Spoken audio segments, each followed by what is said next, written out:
Hey guys, Erninger223 coming at you with a video.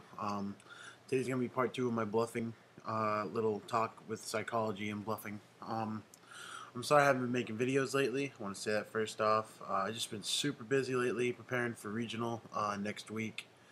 Um, if you live in the Massachusetts area and you're going to be at the regional next week in Milton at TJ Collectibles, feel free to stop by. I'm going to have a video camera hopefully by then to do a little video log for you guys on YouTube, show you how I did and whatnot. So I'm 100% running the zombies. The last few cards I want to get are coming in the mail, and then it's going to be super playtest as much as I can this week with my friends until basically Saturday, the regional. But enough about that. I'll talk about that later in another video. Today's part 2 of bluffing. Today we're going to start out talking about bluffing and patterns and how you can use it to your advantage. So I've already described what patterns are, blah, blah, blah, blah, blah, blah, so I'm not going to worry about that. This is going to be coming basically from an example of my locals today, where I used my zombies. I was playing my friend, and whatever crazy his deck was that time, it didn't really matter. The first 2 games we played, I started out with a Raiko in my opening hand, and both times I set my Raiko and whatever, and he attacked in the Raiko. He beat me game 1, I beat him game 2. So we're going to game 3, and in my opening hand there's no Raiko. There is, however, a Mizuki in my opening hand, which I want in the graveyard. So what I did, and it worked really well, I set the Mizuki like it was a Raiko, and my friend thought it was Raiko, so he didn't attack it because he didn't want to he didn't want to lose any monsters that he had. So what he did was he just played like 2 spell and trap face down, and then ended his turn. And on my turn, I was able to flip up. I was able to use Giant Trunade, flip Mizuki, and do a bunch of Goblin shenanigans and OTK him, or Goblin Zombie shenanigans and Mizuki shenanigans and whatnot, and just OTK the crap out of him. And it was amazing, and I loved it. It was so good. But basically, what I'm getting at is, if you think that your opponent has noticed a pattern in your playstyle, use it to bluff. Always use it to bluff. If you this is another good example. I always set, when I set cards, I don't set 2 of the same card.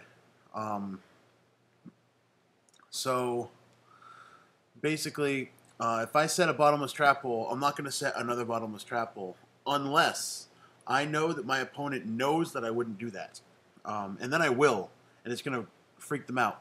So what I did, I was playing today, I was playing my friend John, and he's playing Monarchs, or some crazy, no, he's playing X-Sabers, so I set, games 1 and 2 again, I set 1 bottomless trap hole, and each time he MST'd it, and he saw my bottomless and went to the graveyard, and my other card was not a bottomless, it was like Book of Moon or something. The third game, I had both bottomless in my opening hand. So what I did was, I set both of them, and then I set Raiko, and then he went and he MST'd one, and it was a bottomless. So he didn't think I had a bottomless. So he goes to summon Bogart Knight. He calls priority on its effect and summons Pashul in attack mode, and then I bottomless his Bogart Knight, and then he has a Pashul sitting in attack mode.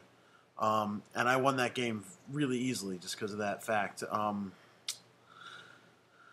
So what I'm getting at is, when if you notice that you're doing a pattern and you know that your opponent is noticing this pattern, use it. You can use anything to your advantage. The next thing I want to talk about with bluffing is trash talk. And here's the deal with trash talk. I think that playful trash talk, like when you're not completely serious about it, is fine. Me and my friend Pat do it every game. We make so much fun of each other. It's ridiculous, and we end up laughing the entire time, and it's great. I love it. It's so much fun. But we don't take it to the point where, like, oh, I just raped your mom, and oh, I'm so good, I'm gonna rape you in the ass, and it's like trash talk like that, like, oh, you're a scrub, you should quit playing and go kill yourself. So that kind of trash talk we don't like, because that's pretty ridiculous. But you can use trash talk to bluff, and it's kind of weird. Basically what you have to do is when you use a card and your opponent wasn't expecting it, what you want to do is trash talk a little bit. Don't go crazy, like don't go out of control, but do a little bit of trash talk, and make them realize that it was a really stupid play that they did. Like, oh, you summoned 4 monsters, then you just attacked right into my mirror force. Oh, why didn't you see that mistake? It was so obvious. And you just make a little bit of fun of them, and it gets them on edge a bit. Next game, I guarantee you, they will not summon like a bunch of monsters at once. They will never, because they're always going to think you have a mirror force, because you have the attitude and they're on edge about it, and they don't want it to happen again. So it's important to realize when that trash talking can be used. I don't advocate like lots and lots of trash talk. I want to get that straight right now. But trash talk can be used to your advantage in the bluffing game, and that's really important. Other things about bluffing. Let's see. If you're going to use the trash talk method, you got to not do a lot of trash talking. That's really important. Like, I don't do a lot of trash talking, but when I do, people notice it, and that means that I've done something or they did something stupid, and they're not going to do it again, like the mirror force thing. And then no matter what I set, I could set like pot of avarice or pot of duality, and they're going to think it's mirror force, because they're going to be so on edge because they rammed into mirror force, made a huge misplay. That's another thing. Trash talking plays are hugely based on misplays, so you're not going to be able to use this against, like, you won't be using it against Lazaro Bolito or Dale or anyone like that. But because they don't usually misplay. But if you're in a regional, feel free, go ahead, do it. Use a little bit of trash talking just to set them on edge. Because I understand that, like, people might not advocate, like, it's not respectful. Well, see, Yu-Gi-Oh is a game of mind versus mind warfare. As much as it is about luck and as much as it is about having good cards. If you get into your opponent's head and you can control their actions by your actions, you're winning. You're going to win. Unless you just draw horrible. But even still, you can bluff yourself out of it. I was able to bluff myself for 3 turns with a fake mirror force. It was a pot of avarice. He thought for 3 turns with mirror force, and he kept setting. I had no monsters, and he just didn't want to attack in the mirror force. Drew a dark hole, played it, and then I played my pot of avarice after I did that. And he was super mad because I was able to cheat him out of like 3 turns, basically, because he would have killed me. So basically, what I'm getting at is, when you bluff, you got to make sure that the time is right. Also, you can't just bluff anytime you want. You'll never get it to work all the time. But what you can do is use bluffing when it's necessary to win, or at least to stall until you can win. And then you can use bluffing to confuse your opponents and make them second guess themselves. And once they start second guessing their moves and not trusting their instincts in the game, you're going to win.